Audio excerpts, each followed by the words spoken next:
Hello man, Chaoslands here, and I would like to welcome you at yet another episode of Moo's Story. So sit down, relax, and hopefully enjoy. Chapter 4. The battle continues. Waking up on the next day was rough. My muscle hurt, and wake-up call was pretty soon. I was supposed to report to a guy named Kurak, an old orc, probably a warlock, because he had an evil look in his eyes. I was thinking, we knew they would not go down quietly, but no one expected them to lay siege on Splinter Tree. I think I have an idea. Those pathetic tree huggers have a sacred relic not far from here. If we could corrupt it... My task was simple. Go out, find the so-called heart of the forest, corrupt it, and come back. Along the way, I received several more tasks from local inhabitants. Kill some more night elves, kill some demons which were lurking around since the time of Second Legion invasion, which happened around 16 years ago, and collect some fellfire for some orcish woman chilling at the demolisher who wants it for something. From her explanation, I would say she wanted to burn up everything. I killed the elves. I killed the ghosts of dead elves. I collected fellfire and killed the demons. I corrupted the heart. Let's see what sweet award awaits me. Among the killed demons, I had found some papers written in Orcish. Unfortunately, I didn't read the language well enough, so I brought it to the woman who sent me on the quest to kill demons. Great. Some Lafrazima preparing a full-scale attack of demons. They kinda missed their timing, didn't they?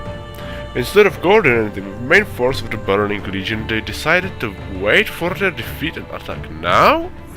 I thought demons, especially Lafrazim, were clever, but this could wait a minute. I had yet to report to Drak. Fellfire missiles, you say? Well, Draka has always been quite insane. Well, I'm not going to approve that with possibility of those missiles turning against us. I will prepare something like a magnet, some device which will navigate the missiles. Collect some more from local peons, but don't tell them what we are up to. They talk a lot and I would be glad if this didn't go out. So, I collected the ore. Peons are truly stupid, they didn't even mind me. But, as I gave ore to Gurak, we got reported elves launched another attack. He quickly did some magic, gave me the ore samples and instructed me to sneak behind enemy lines and mark the targets for Draka and help fell-firing demolition. Oh, and that old warlock transformed me into an imp. I didn't like that. The fellfire missiles were really effective. After the battle was won, Draka asked me if I could deliver a letter to High Overlord Southbank.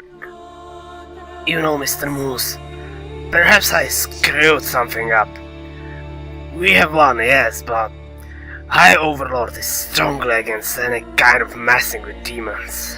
Please, take this letter to him. You can use the Flymaster up above there to get to Orgrimmar pretty quickly.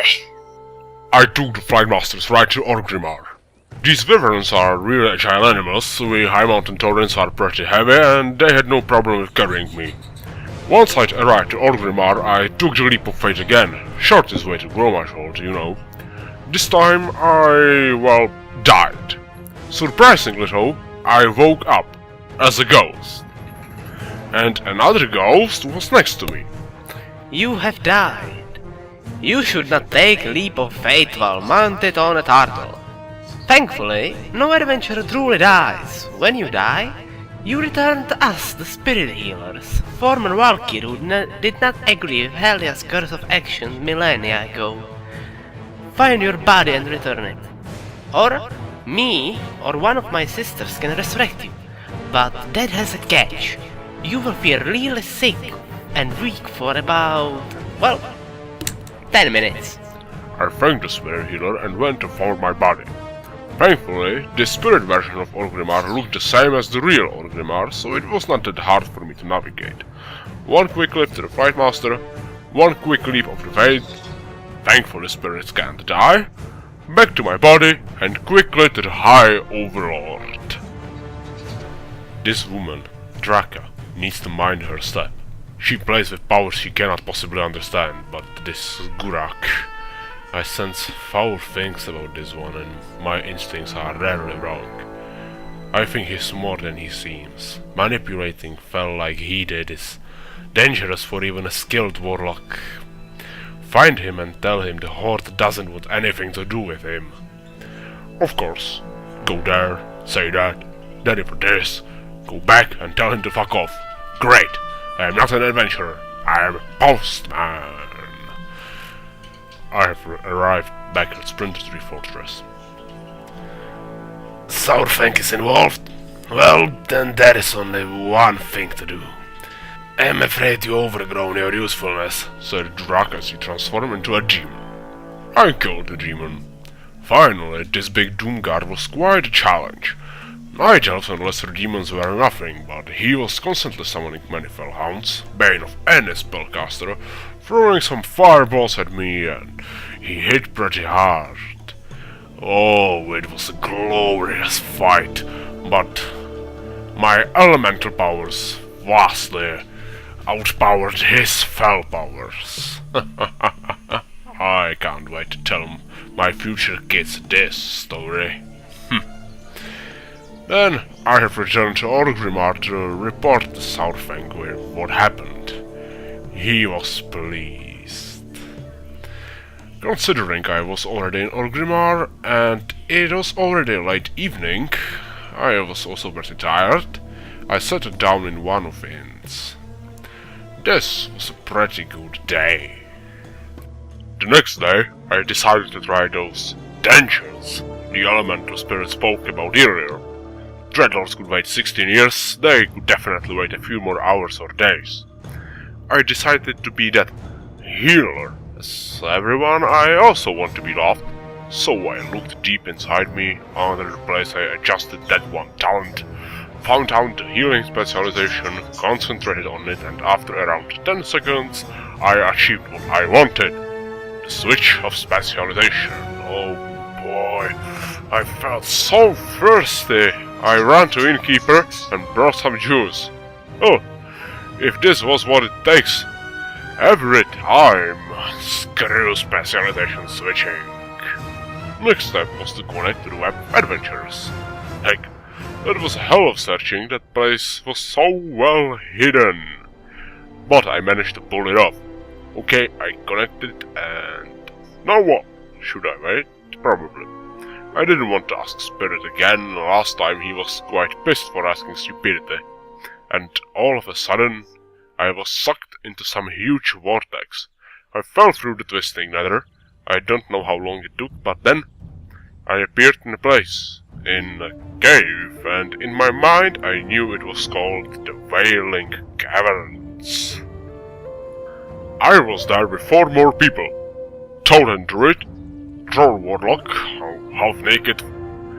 I guess I will never get that image out of my mind. Some obviously retarded hunter and warrior, who looked even more retarded than the hunter. We'd got some intel from local druids. This place radiated malevolent aura of the nightmare. Yeah, I encountered it before in Broken Isles, corruption of the Emerald Dream under the command of Xavius, former Chancellor of Night Elven Queen Ajara. Night Elves again. They are clearly evil. Fuck them! I think someone should try to get rid of them once and for all. But back to the matter. Xavius, who then became the first Satyr, demonic version of Night Elves created by Sargeras himself, and later on was turned into a tree by Archdruid Malfurion Stormrage, disappeared for 10,000 years and emerged as Lord of the Nightmare. Really hot guy, I will have to give him that. But back to the matter. So, a group of druids under the command of Naralex was sent there to investigate. They were caught off guard and many of them fell asleep. After some time, they woke up as twisted versions of themselves. Our task was to kill them, find Naralex, who was still sleeping, wake him up, and get the hell out of there. They also asked us to collect some herbs and hives from local fauna, which was also tainted by the nightmare, for them to study in order to find a different way for restoring damage done by the nightmare than just kill everyone. The journey began simply. Druid shapeshifted into a bear and kept attention of animals and corrupted druids focused on himself. Hunter and Warlock were effective in killing those, but Warrior was seriously an idiot. He just ran around. He was getting more attention of more inhabitants, even to the point I wasn't able to keep up my restorative spells and we all died. Thankfully, we were spared of Spirit Healer's speech this time, as we instantly respawned at the entrance. We learned from that and went on.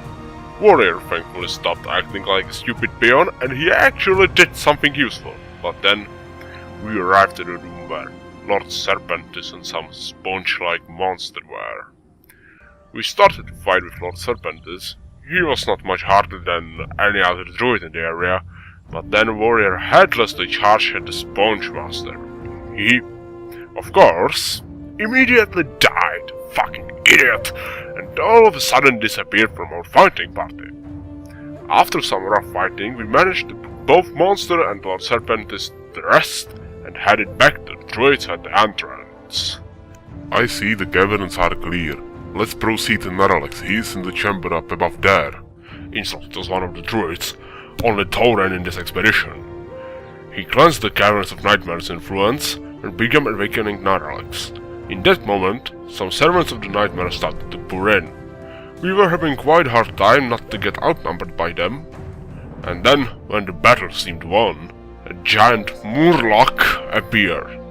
On the brighter side of things, other nightmare creatures stopped appearing. So, we threw everything we had at the Murloc. After 5 minutes of rough fighting, he finally fell.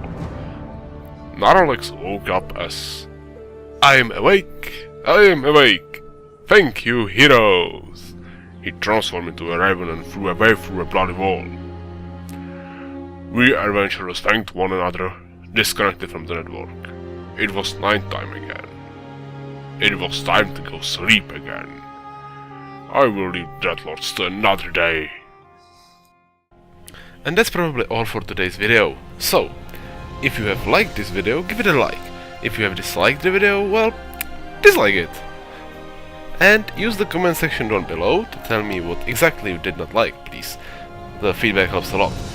Then, if you want to be notified about my future videos, well, subscribe and you know probably how YouTube works right now, so hit that stupid fucking idiotic bell or whatever that thing is supposed to be. And if you want to support this channel a little bit and you think I'm a cool guy and god of storytelling or whatever, well, share the video, share the word about me, because it will help me and my small ego a lot. Then that's probably all I wanted to say to you, so I will see you somewhere in the future. Bye bye.